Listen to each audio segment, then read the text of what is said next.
Hi guys, welcome back to my channel. I'm back with another movie review. This movie brought to me by Lifetime. Just dropped. It's called Give Me Back My Daughter, starring Gabri Sirbay. So let's get into it. So she is now a widowed mom raising her daughter. She worked at this, I think, business firm. So she's getting coffee. One of her coworkers comes to talk to her, and he was kind of like hesitant to say anything to her. And she was talking about, "Do you want some coffee?" He was like, "No." We was talking about new business ideas. So he eventually goes into his office, and she was like, "I have some new ideas. If you would like to partnership in those." And he was like, "No," which her name is Richard. Her name is Renee. So Renee was like, "I have some business ideas if you would like to, partake in it." He was like, Richard was like, um, "We're having cutbacks." She was like, "Well, we can do a main like online streaming." He was like, "No, we're doing layoffs." And she was like, "I hope not me." And he was just like, "I can write you a glowing recommendation." And it's just like, what the heck? I'm Me of all people, I've come to work early. I stay late, do everything I gotta do, and y'all letting me go? I bet. So she takes all her stuff and she leaves. She ends up going home, picking her daughter up from school. Her daughter shows her picture she drew of her herself, and her mom and her dad that passed away. And she gets home. She gets notice from the landlord that she's getting evicted. So it's just one thing after another. So she eventually had like a couple of days or weeks to move out of that. So she starts, packing up her stuff. She still makes sure she takes her daughter to school. She starts living in her car. She always goes by this diner, Jeff Diner. I guess the owner grew up together, so they were friends, whatever. So her daughter likes that place, so she started knowing the customers and stuff like that. She also knew Jeff's son Curtis, and she would help him out, like make sure he stay encouraged with doing his music and stuff like that. So she was sleeping in her car. The police stopped her, told her she couldn't stay where she was parked at. She ended up driving into some other people's neighborhoods. They couldn't do that. They said we're gonna call the police. She also went to the women's shelter. They turned her around, saying they were full. Then she tried to sign up for government assistance. That fell through because she ain't have no address now. So it's like you want help, but you don't have an address to get the help. So it's just like, So the lady checked her case, because at first she was trying to get intimate assistance, but they said that's only for disabled people. So she was like, okay. So went back months later. She asked the lady to look up her name, whatever the case would be. The lady looked up her name. She was like, "We sent out the mail to you, the address." She was like, "Well, I don't have an address at the moment." She was like, "Well," and they returned it. Well, that makes it, incomplete. So it is what it is. That means you have to start all over again. So now is the day of her interview.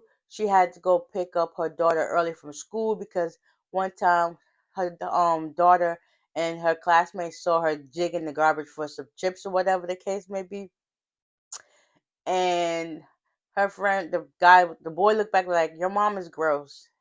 So it was now a couple of days later, she ended up getting into a fight because, her mom had to go pick up. Now her mom goes into the bathroom. She ends up calling her babysitter to watch her daughter. And she was like, "I'll be there." Then she was like, "I didn't have to come here and pick you up." She was like, "I got 2 hours so you can watch." So they ended up going to Latoya's house, which is the babysitter. She wasn't there. She called her, no avail. So she ended up getting to her appointment. She asked her daughter, "Can you do me a favor?" Mind you, she left her daughter in the car. Most people would have just took their daughter with them to in the interview, have them waiting in the area. I understand. It's like you gotta do what you gotta do, but it's like it's just her, so it's like she didn't know who to depend on because it's just her. So after her interview, she got the job, or supposedly got the job.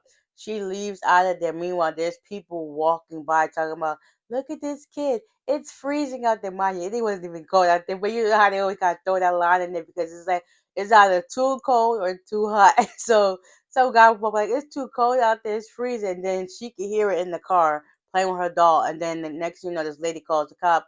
It's right when her interview finished, she walks around the corner, her heart dropped. She dropped the bags on her hand. She starts calling for her daughter. And then Imani's like, Mommy, Mommy, Mommy. The cops are like, no, you can make this worse. So one cop took her to the police car.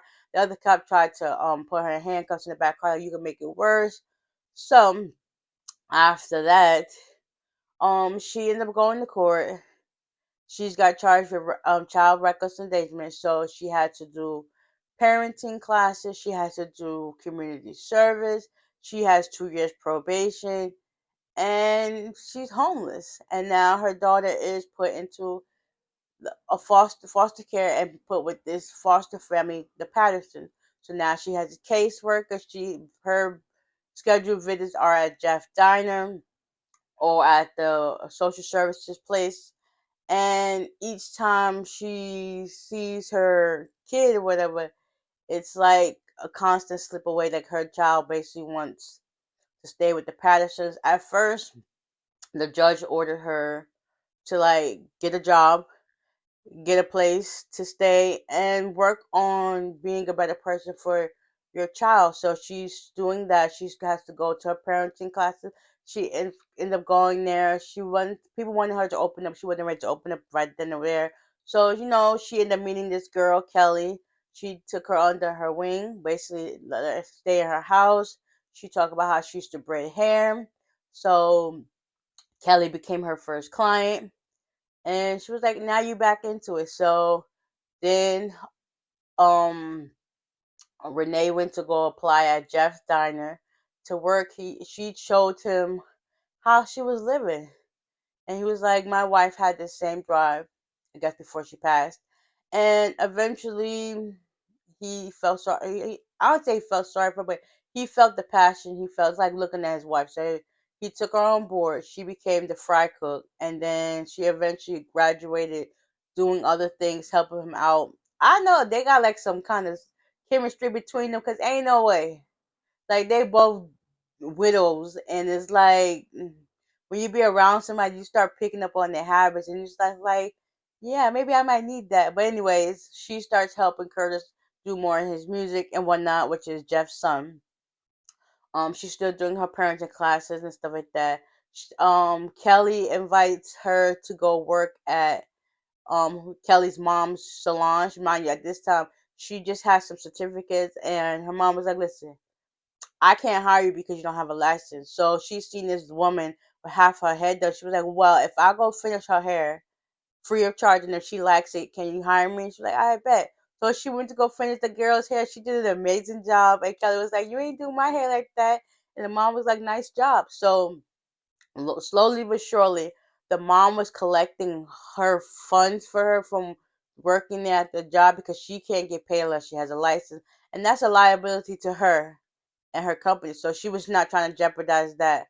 So she was doing that, doing good. Also, still working at the diner, and also making sure she sees her daughter on a regular, calling them.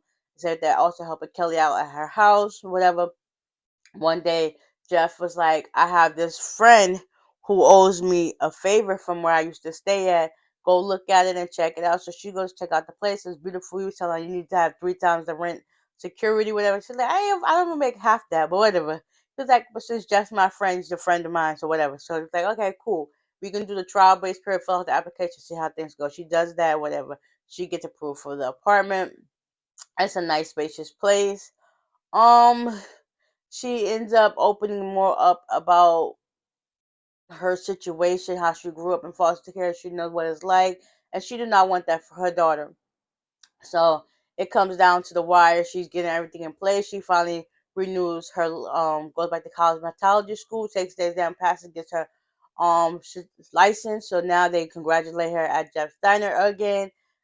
Jeff hugged her like that was his wife. Like, it was like, okay, way she grabbed his face. Yeah, there was definitely some tension there, like the good guy and whatever. So she ends up having her court date of to see where things go. The judge asked for her to like talk about her experiences, and she was like, I grew up with the system. I know how I feel. I used to think that trust was a sign of weakness, but now I know that it's not. It's great to lean on the people that surround you to help you and give you what you need. Like they say, it takes a village, and that indeed she got her village. Like the judge rescinded, well, not rescinded, but made her daughter come home with her that day. And he said one slip up, and your daughter's back in the ward of the state, so she can't get fired. She got to make sure everything is complete. So now she has two jobs. She's a hair braider, and she still works at Jeff Diners. Two streams of income, and the sky's the limit. All I know is that I hope and pray like things get better from here on out. She got her village. Hopefully she get a new man, Jeff. We'll see. I don't know. He ended up getting her car fixed because at that time she was going through stuff like that. Somebody broke into her car, stole the battery, clothes, whatever the case may be, out her car while she was at an interview or something. And it's just like, dang, make it make sense. So I hope this is based on a true story because it's crazy how people go through this on a daily basis and it's not talked about. And it's nice to see that people was there to help uplift her and bring her and put her in good spirits because it's like I said, people go through this on a daily basis. Trust me. I know not my experience, but I know people in my family that went through the same thing, and it's a work in progress. It's like each and every day you gotta try to be the better person than you was yesterday. Try harder than you did the day before to get where you gotta go. Because everybody has the end goal. Is what you're gonna do about it is the question. Yeah. So all in all, I enjoyed this movie. It was definitely heartfelt and emotional. I was crying from start to finish. Such a beautiful, beautiful movie. Like Gabby, this movie was meant for you. And the crazy thing is, she's a mom now. Like I know when she was filming this movie, she was pregnant. Yeah, she was pregnant with them twins. Like this movie was made for her. Like she killed this role. Like yes, definitely. Can't wait to see more movies. What else she got going on in her life? Because the sky's the limit. This was amazing. I definitely recommend it. You could catch it on Lifetime. Give me back my daughter. Definitely two thumbs up in my book. Okay, so with that being said, hopefully you guys enjoyed this recap and movie review, and I'll see y'all in the next one. Bye.